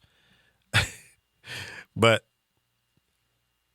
my wife had put her purse on the floor, and this lady came up to her and said, oh, no, you should never do that. She picked the purse up and put it in my wife's lap, and she goes, listen, it's I'm Jewish, and that's just bad luck. That's a drain on your money. I went, wow. That's even with Latins. Yeah. I went, wow, that's trippy. I mean, So, my young granddaughter she was serious about does. it too. Yeah. She'll say, don't put your purse on the floor. Yeah. And I had gotten away where I was doing that, and then she brought memories back that. I mean, because I don't know, have you ever been to an Indian reservation? I have not. It's very spiritual. I would love to. Very spiritual. And I mean, I love going to powwows, and people don't understand when the medicine man's going around, if he blesses you, that's great. Yeah. It's really great. It's like they Wow. can tell you things They still about do that, huh? yourself. Oh, sure. You Yeah. should go to a powwow with me. Okay. But to go to a reservation, they play a game with bones. I never quite figured it out where they drop the bone and it drops certain ways, but it's a hand game. But I've been to many seances when I was younger. Yeah. And I guess I am superstitious because I believe at one time, and I had a math teacher tell us this, that mind over matter. Yeah. You can lift a table, and we sat, and you have to concentrate. If somebody's not concentrating, you can't do it, but you can lift that table. A group of people have to work in tandem. You can work do with that. just two people, but Really? you have to really believe in it. It's like anything. It's like voodoo in Africa. Voodoo can't do nothing to you, but if you believe in it, then it really can happen. I remember years ago when I was very young, my aunt, she was the world's expert. She had the biggest African collection. And they put a taboo where you couldn't take stuff from the grave sites any longer, or their idol stuff. Mm-hmm. Well, she went in 24 hours before you couldn't do that, and she brought out stuff. Wow. And they came into New York to put voodoo on her. They really did. Yeah. But she had a collection that would blow your mind, because when I think it's in a museum now, because when she passed away, I think they donated. It was worth millions and millions. Wow. But they were mainly phalluses, a man's penis, in the shape of that. If you study it and look at it, you'll see. Her stuff was amazing. But it scared me. That would be a little scary. Well, I Definitely. have African mass You in know, my house. down in Florida, people raid cemeteries and open up graves. Now in Florida and in New Orleans as well, many of the graves are not in the ground. There's like a concrete vault that sits on top of the ground because of the water table. You can't, dig down so deep and you hit water. So they bury you on top. So a number of the people from the Caribbean and maybe Africa, they go in and open up these graves and take the bones and the hair and stuff like that and go through these whole, witchcraft ceremonies or whatever it is. And my buddy Andre, they went into his aunt's grave and took her body parts. And he was livid. Ended up being a big news story down there in Fort Lauderdale. And his family was, any family would be upset about that. But I don't understand why people would do some stuff Well, like I know years ago, That's I crazy. hated this girl because she picked on me. that. Uh-oh. And Here comes the mean side of the Carol. And this is true. I read up on voodoo and different black magic. Really? Yeah, because I was dwelling with Satan as far as how I look at it now. Yeah. And I managed to get a piece of her hair. Mm. And I made this doll-like thing, and this is terrible. And I mean, maybe this is why I'm scared. I did. Did it affect her? Yes, she came to school with a broken leg. Get and I outta never here. did that again. No. Yeah, the devil's a very powerful person because Wow. to me that's what voodoo is. You're dealing with with the the black devil. Yeah, arts yeah. and the black evilness, and that's what I did. And I know most people, if you go to church, you do believe there's a Satan and there's a God. Mm-hmm. And Satan's very powerful. Yeah, and yeah. I learned from that day, you don't let Satan take over, because right now he's very strong in the world. Yeah. When you see all the evilness He was a good going angel on. at one time, according to the Bible, right? Yeah, Mhm. I think so. Yeah. I don't He's always, split like off. I said, believe in everything the Bible says, because I don't know who wrote it. But I feel there is a Satan, and I feel there is a God, because you've never been somewhere and you're driving or somebody really gets you angry, and you're like, something comes in you and so you got to bump the back of their car. That's the But then devil. the other side says, no, don't do that. Yeah, don't do that. I mean, I think we've all experienced that, haven't you? Where there's times you've thought about doing something mean. Sure. But I don't do that anymore. When I was No. younger, But- I just say, okay, Pasadena, I'm out. But you see what I'm saying? There is such a thing as evil. Mhm. And there's Oh, a lot of absolutely. evil out there right now. And when Yeah. I see Trump sitting up there and the way he talks, and I look at him, I see a very evil man. And if I seen that in Hillary, I wouldn't vote for her. Mm-hmm. I don't see that in her. I know she's probably done wrong, but so is everybody else. Yeah, and I think that's, it's amount. It's how much you can tolerate and how much you're willing to forgive a person for. Anything shy of killing somebody, I can negotiate with you, and we can work out our differences and come to some kind of understanding, and we can move forward. Well, it's like road rage. Yeah, I don't What get do you into think? that. No, I'm talking about what do you think takes over with these people? Yeah. Anytime you do something that's terrible, that's how I look at it. I agree. You're letting the evil side take over, because it's in all of us if we let it take over. I agree. And I fight that horrible emotion and feeling. Did you fight it when you were young, though? Because if you No, see a because you lot weren't of smart enough. things happening right now, it's young people. It's not Yeah. older people doing it. Yeah. Yeah, you're not smart enough. You haven't experienced enough to know when to hit the light switch to turn it on or off. And through experience, and if you slow down and think about some of the things that you do, you'll learn that, hey, this doesn't make sense. I shouldn't do this. It's not the outcome is not going to be good. And, and that's in anything you do in life. When a police officer is out on his beat and he approaches, someone for whatever reason, they have to process a lot of data real fast in order to make a decision. And fear comes into play, especially if they suspect that you may do them some harm. So they're on the defensive. And then you, the person that is engaging in a conversation or situation with a cop, you're scared because you're fearful that he or she might pop one off. True. So that fear factor is very high right now on both sides. It is. Very high. And we need to figure out, and I was on a talk show last night, back to the Peace Roundtable, which is coming up soon. We were talking about that. And here recently in the past week or two, there's a peaceful movement in March where the Bloods, the Crips, churches, different types of organizations all came together. Over 1,500 people gathered together and ended up at a park.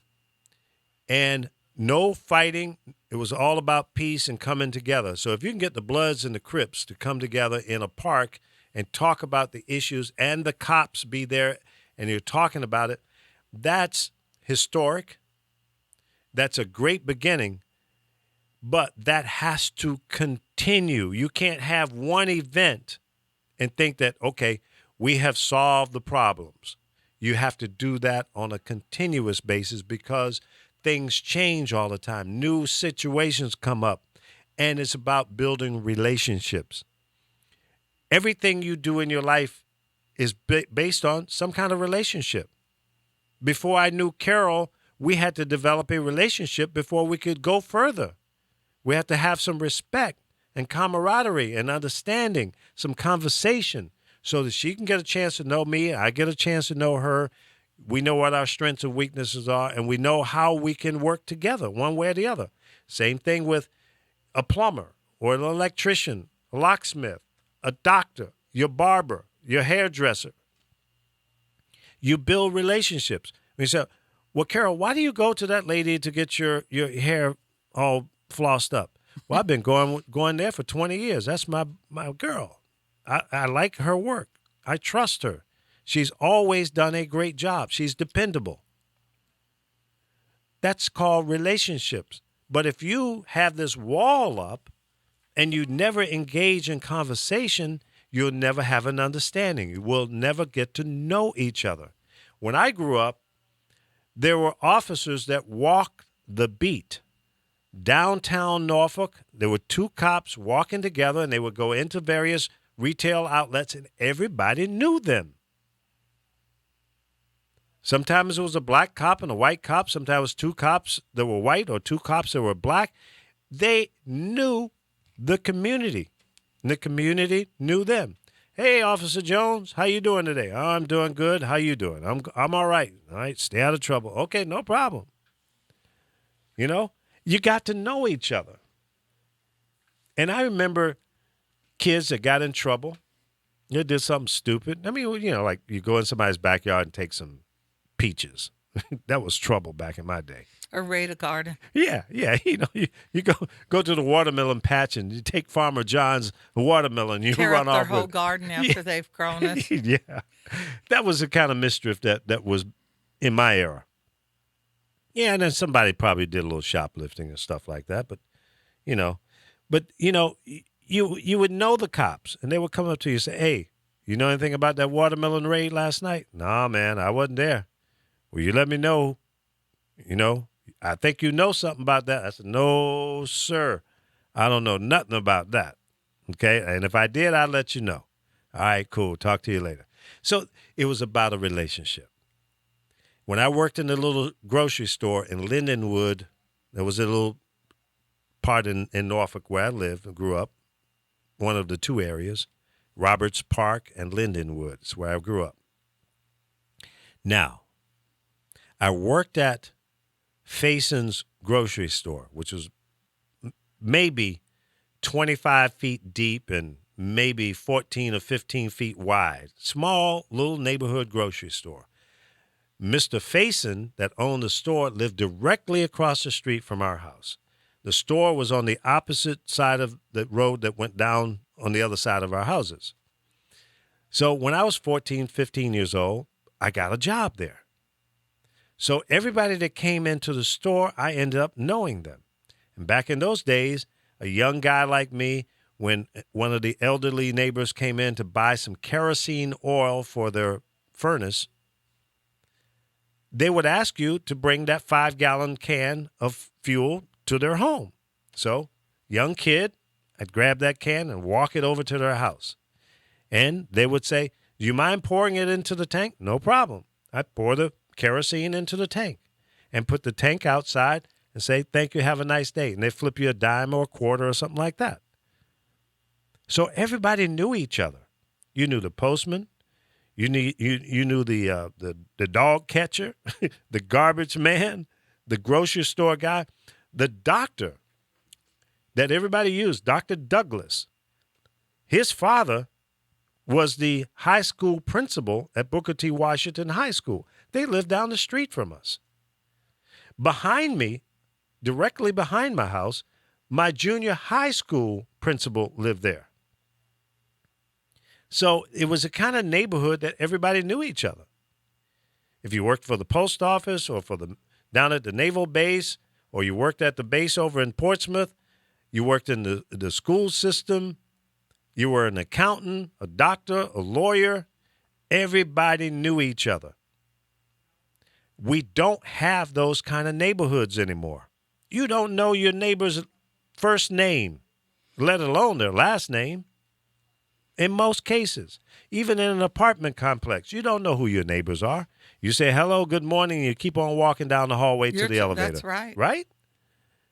That's why I want to sell my place and move. Yeah. We're going to move to Vegas? No, when I move, it'll be Utah. You're going back to Utah? Mm-hmm. I'm not from Utah, but I would go there. Yeah? Why Utah? My sisters live there. Oh, okay. I don't want to live down south where my other family lives. I have no desire to live in the South. Yeah. They're pretty parts of the South. You know, I don't know. Did you see this this man in Seattle? And I watched the whole video, and it was the policeman's video. She gets out of the car, and all this older man is doing is he has a golf club. And he probably walks like it's a cane with him. He did nothing to her. She gets out. She said, oh, no, he has a golf club. She goes, put that golf club down. He goes, why? Put it down. And she's staying on him. And he goes, could you please call someone? And I mean, I watched the whole thing. They fired her over this police officer. She said he raised it, but she should have looked at her video. He never raised that. Yeah. Once. The cops do not tell the truth all the time. So some places, when cops are bad, they do tend to it. Yeah. I just had to tell that today because when I watched it, it kind of bothered me. Yeah. Because he was an older gentleman, and he was just standing there, and people were walking by like. He wasn't bothering anyone. He didn't bother nobody. He was standing there, and you see her. She's got however they hook that camera on themselves. Body cam. She pulls up. You see him standing there. You never once see him raise it. And then to hear how she's talking to him. She didn't shoot him, did she? No. Okay. Good. She kept saying, and he wouldn't. He said, call someone up. And she got fired over it. I think she arrested him. But that was that's overstepping. That's wrong. Bad judgment. Wrong. Yeah. You know, picking on somebody who's doing nothing. There's no crime as far as I know. You know, walking down the street with a golf club unless you're threatening someone with it. Yeah. Maybe he was using it as a form of a cane, a walking stick, as they used to call them. Sometimes I walk with things. You know, if my dad was still alive, he'd be 130 now because he was 30 years older than my mom when they got married. Oh, wow. Yeah, my mom will be 100 on August 1st. That's funny. Your daughter's birthday's August. I don't know which one of my sisters or someone in my family is August 5th. Me and my mother were August 6th. Lucille Ball, I think, is August 6th. Is that right? Lucy! Is this Sarah that's August 5th? Yeah. Wow. Yeah. Yep. Leo's, right? Yes. Yeah. Very much I miss my mom. I wish I could have one more day. And she was a good storyteller, too. She told stories about the old days and the family members. Many of the family members she used to talk about I didn't know. And you know what? I'll tell you. 4 or 5 days, 5 days or so before she passed away, she was in the hospital. And she was like floating in and out of consciousness. And it may have been the medication they had on her, but she was transitioning. And she was talking to her mom, Uncle Lorenzo, her mom had been dead since the 70s, and Uncle Lorenzo, I never met. He must have been dead for 50, 60 years. She was talking to him. She talked to her dad and some of her aunts, which would be my great aunts. She was having conversations with them. And I'm going, Mom, it's me. And she says, Hiram, which was her brother who had passed. She was talking, having conversations with dead people. So it was a little eerie, but it helped me prepare myself for what was about to happen. And the day, was it the day of or the day before she actually passed, I went outside of the nursing home, the hospice care place, and I was sitting out on the curb. And this minister came by, and he saw me sitting there, and I guess he could see that I was troubled. And I was sitting there on the side of the curb, and he says, "Are you okay, young man?" I said, "Yeah, I'm fine." I said, "My mother's in there, and she's about to pass away." That's got to be a hard job. And you know what? He stopped, and he sat next to me, and he went into a prayer. He held my hand, and he prayed for me. And I got to tell you, when he finished, I felt like the weight was lifted up off of me, and it helped me with better understanding and prepared me for what's going to happen, that I couldn't stop. And he says, "Would you mind me going in and praying for your mother?" I said, "I wouldn't mind at all." So we walked into her room, and he did a prayer. And the hospice nurse was there at the same time. And she opened the window, cracked it maybe 4 or 5 inches, and a cool breeze came in. She says, this will help. And I didn't understand it. But there's a thing that people do when they're ready to leave. They'll give you signs. One of them is they stop eating, especially elderly people. They'll stop eating, and they're tired of eating. They don't want to eat anymore. And about a month or so before my mom actually passed away, she began to curtail her intake of food.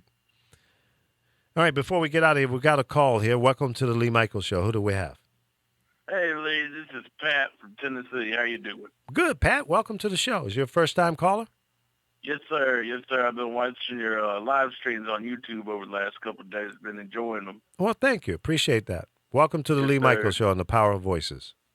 Hey there. I was calling to see if y'all have had a chance to watch that new movie yet, Hillary's America. I have not. I've heard about it, and I have not had a chance to watch it yet. I would definitely recommend it because, okay. I mean, no matter what side you're on, I tend to be on the left, but it gives more context to the party history and what people from the opposition might try to throw at us, but it shows the evolution. I don't think the filmmaker was necessarily trying to, of course, but it shows the evolution of the party and trying to right those wrongs in its history. Interesting. Now, is this on cable or the DVD, or how do you find it? It's in theaters right now. Oh, okay. Okay. And what's it called again? It's Hillary's America, the history of the Democratic Party. Okay. Maybe I'll get out this weekend and check that out. But I have a couple of people I've talked to said they have seen it and they were impressed with it. Yes, sir. But thanks for everything you do, and thanks for taking my call. Thank you. Thank you. And don't be a stranger. Call back again. All right. It's funny how that thing does that when people hang up. It makes a funny sound. Yeah, I thought my ear was I thought you had lost it, huh? Yeah. So, yeah, and a lot of people don't like to talk about what's going to happen to all of us, and that's dying. Well, that's the only guarantee we have. Yeah, that born. And paying taxes, right? No, we don't have to pay taxes. We can go to prison. Well, like I said. So you don't have to, but you do got to die. Yeah, that's true. But I'm to a point, I'm not afraid to die. No? No. But you're not ready? I don't know. I'm not ready because I got some more stuff I want to do. Yeah, I have cats. They're my children. Yeah. I don't know what would happen to my cats. Yeah. I'm afraid they would do like a lot of people. They throw them in the pound, and that would be just horrible. Well, you have to make arrangements. I am. My Yeah. will be left to them. Mm-hmm. So whoever takes them, there it is. Okay. Yeah, but you got to have, write something in your will to someone who is agreeable to take care of your cats. They have no choice. They don't have no Because choice. you have somebody that handles all that. Well, if you willed your cats to me and I said I don't want to take care of these cats, that would be a You problem. wouldn't get no money. Oh, there's money attached to it. Yes. I love your cats. There's money attached to it. To pay their health insurance. Oh, yeah, you got to do that. I mean, mine are fairly young. Mm-hmm. Maybe her, she's 5 years old now. Yeah. Cats are good But for the what, other 12, two- 14 years? Some? Cats live longer than dogs. Yeah. My friend had a cat for 25. Really? Yeah, there's cats can live up to 25 years old. Wow. And that's Yeah, but my last cat was Eva, and she was a stray cat. My niece found her in the Chicago area under a car one wintry day, snow on the ground. There's a little kitten, baby, maybe 5 or 6 weeks old, and she brought her to my house, and that's how we ended up with Eva. Eva was an all-black cat. She was really cool. I think I had more of an affection or attachment to her than anybody else in the family. And when I came down to Florida from Maryland, I drove down and I had the cat in the car with me. And there were two places that she would sit. And most of the time she was actually under the seat, under the driver's seat. Oh, well, they like darkness. They like to be. And then the other time when she would eventually come out, she got up in the back window and she sat there, and she didn't stay there very long. They like the sun. Yeah. Well, she would only come out at night. And then when I was trying to drive straight through from Silver Spring, Florida to Fort Lauderdale nonstop, and I was somewhere in Georgia, and I was tired as hell. I couldn't make it. So then I stopped and got, a big, tall thing of coffee, strong coffee. And then I got one of those 5-hour things. Let me tell you something. I thought my heart was going to jump out of my chest and run all the way to Fort Lauderdale. It gave me the jitters that I'd never felt before. So I said, you know what? I'm too jittery, and I'm tired, edgy. So I said, I'm pulling over. I'm going to go to a hotel and crash. I did, got the cat in, but I couldn't go to sleep because that 5-hour, thing had me going, and the strong coffee. I just laid there in the bed shaking for hours until it eventually wore off. And then I think I might have slept for 3 or 4 hours. But I will never take that stuff again, ever. Have you ever used that? Oh. The combination, and I guess that's all caffeine anyway that's in those drinks. But no more for me, because I thought I was having a heart attack. Caffeine kind of makes you sick. And I'm Yeah. ADHD. I take medicine for that. So. Oh, boy. It Yeah, would do- it does that'll the be a double opposite. down for you. No, actually, it would do the opposite. Really? Because the medicine I used to take, I don't take it now. I take something else. Mm-hmm. College kids try to get so they can stay up and study, but someone like me, what I take, it doesn't do that to me. It does Right. the opposite. Well, I'll tell you what, we're going to get out of here. Tonight's big night. Hillary Clinton accepts the nomination, her big speech. So it's the grand finale in Philadelphia under rainy skies. So the protesters, I'm sure, are not going to be out there too much. But we'll report on that tomorrow. Thank you so much for listening. It's the Lee Michaels Show on the Power of Voices. Thank you so much for listening. And don't forget to share the show and tune in to thepowerofvoices.com. We've got a lot of great shows here on this network. So join us daily. Thepowerofvoices.com. Have a great day.